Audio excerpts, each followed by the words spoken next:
जय श्री राम दोस्तों। एक छोटी सी कहानी पुराने ज़माने की। एक लड़का सेठ जी के यहाँ नौकरी करता था। सेठ जी ने एक दिन उसको काम पर से निकाल दिया। लड़का बहुत उदास, क्योंकि बेरोज़गार हो चुका था। अपने घर की तरफ चलता जा रहा था। उदास होकर के गांव की सड़क पर चलता जा रहा था। अचानक से किसी की आवाज़ आई कि इस गांव में कोई मजदूर मिलेगा। पीछे पलट करके देखा तो एक बाबा जी कंधे पर 3 झोले लेकर के चलते जा रहे थे। लड़के ने पूछा, क्या हो गया, क्या काम है? तो बाबा जी ने कहा, देखो बेटा, मेरे पास में 3 झोले हैं। ये एक सबसे बड़ा हो और भारी है। इसको कोई उठा लेता, मुझे यहाँ से दूसरे गांव तक जाना है। उस झोले को लेकर के कोई मेरे साथ उस गांव तक चल देता तो मैं उसे 3 सोने के सिक्के देता। लड़के ने कहा, बड़ा अच्छा सौदा है, तो अभी काम से निकला हूँ, काम भी मिल गया। लड़के ने कहा, ठीक है, मैं लेकर के चलूँगा। नौजवान हट्टा कट्टा लड़का था। उसने वो बड़ा झोला अपने कंधे पर टांग लिया, चलने लगा। बाबा जी बीच बीच में उसे देख रहे थे। लड़के को लगा कि बाबा जी मुझ पर शक कर रहे हैं कि मैं झोला लेकर के भाग जाऊंगा। मैं क्या करूंगा इसका? लड़के ने पूछ लिया वैसे ही, इसमें है क्या? बड़ा भारी सा लग रहा है बाबा जी। बाबा जी ने कहा, बेटा इसमें तांबे के सिक्के हैं। लड़के ने कहा, अच्छा अच्छा अच्छा। चलने लगे आगे की तरफ। नदी आई। लड़का तो पार करने लगा नदी को। बाबा जी इस किनारे पर खड़े थे।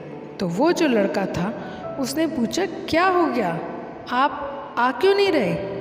बाबा जी ने कहा, बेटे मेरे पास में अभी 2 झोले और हैं, और अगर गलती से मेरा पाँव फिसल गया, मेरा बैलेंस गड़बड़ हो गया, संतुलन बिगड़ गया, तो मैं नदी के बहाव से बह जाऊंगा, डूब जाऊंगा। तुम मेरी कोई मदद कर दो। लड़के ने कहा, अब क्या करना है? बाबा जी ने कहा, एक और झोला ले लो, मैं तुम्हें 3 और सोने के सिक्के दूंगा। लड़के ने कहा, वाह बढ़िया सौदा है। उसने दूसरा झोला भी ले लिया। अब लड़के के पास में 2 झोले थे। थोड़ा आगे चले तो लड़के ने पूछा कि बाबा जी एक बात बताइए, दूसरे वाले में क्या है, बड़ा भारी लग रहा है? बाबा जी ने कहा, बेटा इसमें चांदी के सिक्के हैं।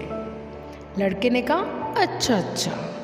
वो जो बुजुर्ग थे बार बार उस लड़के पर नज़र रखे हुए थे कि ले करके भाग न जाए, और उस लड़के को पता लग गया कि ये बाबा बड़े शक की निगाह से मुझे बार बार देख रहे हैं। तो उससे रहा नहीं गया।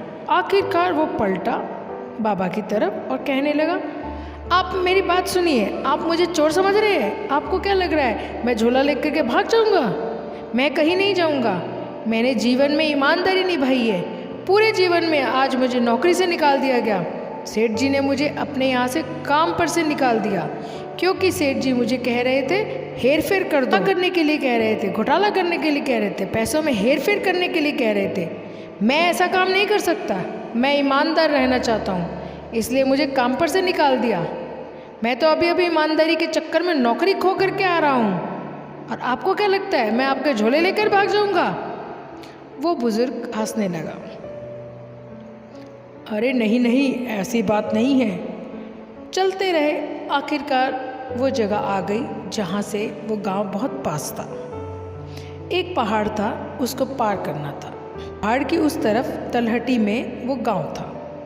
उस लड़के से बाबा जी ने कहा, देखो बेटा, एक झोला बचा है मेरे कंधे पर, लेकिन मुझे नहीं लगता कि मैं इसका वजन भी उठा करके पहाड़ चढ़ पाऊंगा। मैं अकेले ही पहाड़ चढ़ जाऊं, यही काफ़ी है। क्या तुम ये एक और झोला ले लोगे? मैं तुम्हें 3 और सोने के सिक्के दूंगा। लड़के ने कहा, लाइए मैं उठा लेता हूँ। लड़का 3 झोले लेकर के धीरे धीरे पहाड़ चढ़ने लगा अपनी स्पीड से, और बाबा जी भी उससे भी स्लो स्पीड में धीरे धीरे आगे बढ़ रहे थे और कह रहे थे कि तुम चलो चलो, ऊपर चलो, पहुंच जाओ ऊपर तक, और वहां बैठ करके मेरा इंतज़ार कर लेना।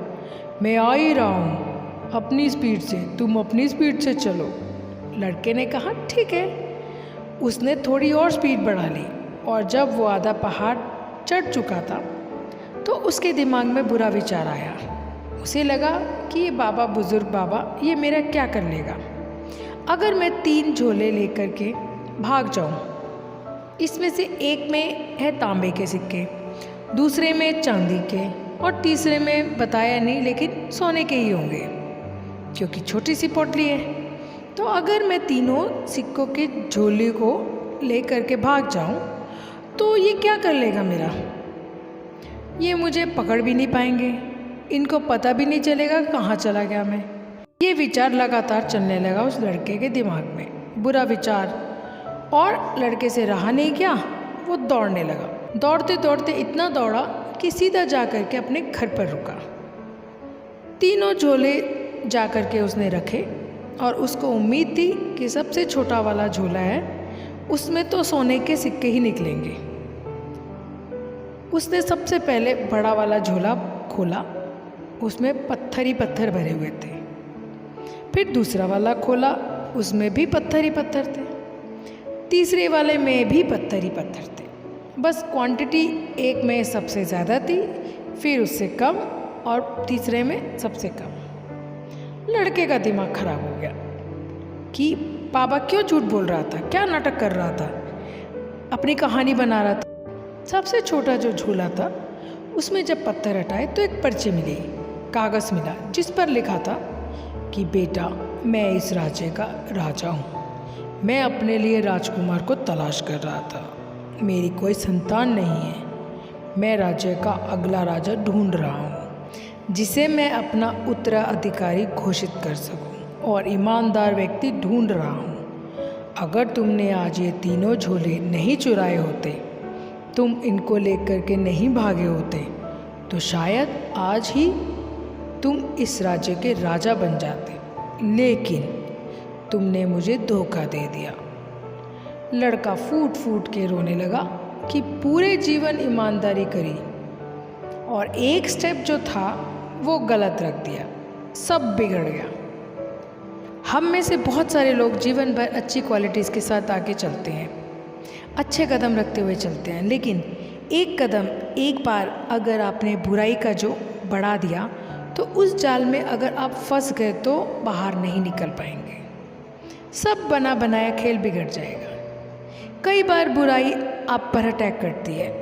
वह रावण जो है हमला करता है, उस अंदर के रावण को अपने ऊपर हावी मत होने दीजिए, वरना सालों की मेहनत, जिंदगी भर की मेहनत पर पानी फिर जाएगा। भी आप पर बुराई हावी हो, उस मोमेंट में याद कीजिए कि आप जीवन भर ईमानदारी क्यों निभाते आ रहे थे।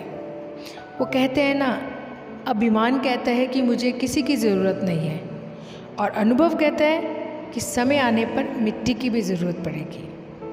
उम्मीद करती हूँ ये कहानी आपको ज़रूर पसंद आई होगी, और अगर पसंद आई हो तो कमेंट बॉक्स में ज़रूर लिखना कि क्या आपकी ज़िंदगी में कभी ऐसा हुआ है। ये कहानी अपने दोस्तों, रिश्तेदारों के साथ ज़रूर शेयर कीजिए। और मैं हमेशा कहती हूँ, अपने माता पिता को समय, सम्मान और प्यार ज़रूर दिया करें। माता पिता जैसे इस पृथ्वी पर कुछ नहीं है। जय श्री राम।